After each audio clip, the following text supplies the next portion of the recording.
കുറേയേറെ മാങ്ങ കിട്ടുമ്പോൾ നമ്മൾ എന്താണ് ചെയ്യുന്നത്? അച്ചാറിടുകയാണ്. അത് നോർത്ത് ഇന്ത്യൻ സ്റ്റൈലിൽ കുറച്ച് അച്ചാറിട്ട് എങ്ങനെ ഇരിക്കുന്നത്? ഹിന്ദിക്കാർ വെക്കുന്ന അച്ചാറൊക്കെ എനിക്ക് ഭയങ്കര ഇഷ്ടമാണ്. അവരെപ്പോൾ വെച്ചാലും കൊണ്ടുതരുകയും ചെയ്യും. അതുകൊണ്ട് ഞാൻ അച്ചാർ ഉണ്ടാക്കാൻ പഠിച്ചെന്ന്. കാരണം കാശ്മീരിൽ നിൽക്കുന്ന സമയത്ത് ഒരു 15 കിലോ മാങ്ങ അച്ചാറിട്ട് ഞാൻ നാട്ടിൽ കൊണ്ടുപോയിട്ടുണ്ടായിരുന്നു. അച്ചാറെന്ന് പറഞ്ഞാൽ എനിക്ക് ഭയങ്കര ഇഷ്ടമാണെന്ന്. ഇനി നമുക്ക് അച്ചാർ ഉണ്ടാക്കാൻ പോയാലോ?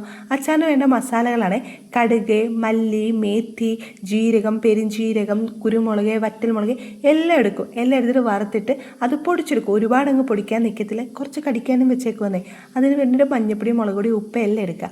ഈ മാങ്ങ ഉണ്ടല്ലോ കട്ട് ചെയ്തിട്ട് ഒരു ദിവസം മൊത്തം മഞ്ഞപ്പൊടി, ഉപ്പ് ഇട്ട് വെക്കുക. അപ്പോൾ ഈ മാങ്ങയിലെ മൊത്തം വെള്ളം ഇറങ്ങിപ്പോയി കഴിഞ്ഞിട്ട് നമുക്കിത് നല്ലപോലെ ഉണക്കിയെടുക്കാം. ഇവിടെ നല്ലപോലെ ഉണക്കാനൊന്നും പറ്റത്തില്ല, കുരങ്ങിൻ്റെ ശല്യമുള്ളത്. ഒരു ഇതൊക്കെ ഞാൻ ഉണക്കി എടുത്തിട്ടുണ്ട്. പിന്നെ ഇവരെടുക്കുന്ന എണ്ണ ഏതാണെന്നറിയോ? കടുകെണ്ണ, അതുപോലെ തീയിലെണ്ണ, എള്ളെണ്ണയാണ്. ആ എണ്ണ നല്ലപോലെ ചൂടാക്കി കഴിഞ്ഞിട്ട് അത് ആറാൻ വെച്ചിട്ടാണ് അവർ അച്ചാറിടുന്നത്. പിന്നെ ലെയറായിട്ട് മാങ്ങകൾ ഇട്ടിട്ട് മസാലകൾ ഇട്ടിട്ട് എടുക്കും കേട്ടോ. കൂടുതലായിട്ട് അവർ ഉപ്പ് ചേർക്കാറുണ്ട്. ഉപ്പ് ചേർക്കുന്നതുകൊണ്ട് ഈ അച്ചാർ കേടാകാതിരിക്കുന്നത്. ഈ അച്ചാർ എങ്ങനെ പോയാലും 1 or 2 വർഷമൊക്കെ ഇരിക്കും ഒരു കേടുകൂടാതെ.